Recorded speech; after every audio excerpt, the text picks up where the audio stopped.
not. I'm not. I used to, you know, ride a bike on my paper round, but I haven't ridden one for a long time. But we like the shirts. You like the gear, didn't you? Yeah. Yeah. I like dressing up. Fair enough. Nothing wrong with that. Paul, can I ask you this one? This is something that always intrigues me. Bands like Culture Club and Duran Duran, they get all the press, but you are the guys who are still coming straight into a top 10 with your singles. Why? Is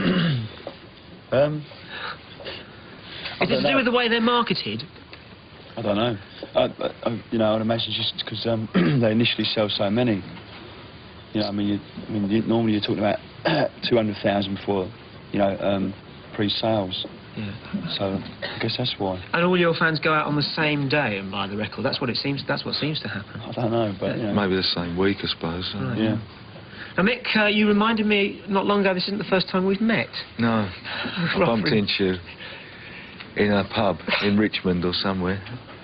But you didn't give me a Magpie badge. Yes. I was upset. You gave me mate one and I wanted one. This show's going to suffer an identity crisis if it goes on like this, but I'll see Yeah, if I I can know, root out an old Magpie badge for you, dear boy. Thanks very much. No trouble at all.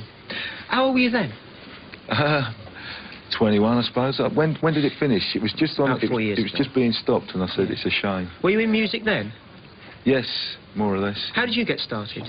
How did I get started? Toy piano or...? We had a piano at my house, and I used to just sort of like thump around on it, and I'm just still doing the same thing, you know. Yeah, I don't think your fans would put it like that. What about you, Paul? How did you get started musically? I was given a guitar when I was 13. Yeah. And I just, you know, I just used to pose with it in front of the mirror, you know, all the normal cliches.